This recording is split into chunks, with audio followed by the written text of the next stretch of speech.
नमस्कार, आपण पाहत आहात महाविदर्भ टीव्ही। आजची प्रमुख बातमी भंडाऱ्यातून। भंडारा जिल्ह्यातील बहुप्रतीक्षित वैनगंगा जलपर्यटन प्रकल्पातील अडथळे अखेर दूर झाले असून प्रकल्पाच्या कामांना पुन्हा वेग आला आहे।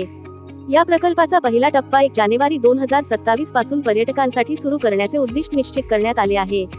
भंडारा पवनी मतदारसंघाचे आमदार नरेंद्र भोंडेकर यांनी प्रकल्पस्थळी भेट देत सुरू असलेल्या कामांची पाहणी केली।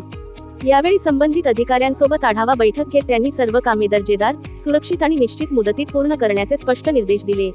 वैनगंगा नदीवर उभारण्यात येणाऱ्या या महत्त्वाकांक्षी जलपर्यटन प्रकल्पाला यापूर्वी काही प्रशासकीय अडचणींमुळे विलंब झाला होता। मात्र आता गोसाई खुर्द विभागाकडून ना हरकत प्रमाणपत्र मिळाल्यानंतर प्रकल्प पुन्हा मार्गी लागला आहे। प्रथम टप्प्यात भंडारा वजाई, कोरंबी, पाहेल, मोदाई, अड्याळ, चकारा आणि गोसाई येथे जलपर्यटनासाठी प्रवेशमार्ग विकसित केले जाणार आहेत। तर भंडारा ते पवनी या मार्गावर एकूण 15 पर्यटन प्रकल्प उभारण्याचे नियोजन आहे। यासोबतच आमदार नरेंद्र भोंडेकर यांनी भंडारा ते तुमसर या वैनगंगा नदीच्या पट्ट्यात तिसरा टप्पा सुरू करण्याचाही निर्धार व्यक्त केला आहे।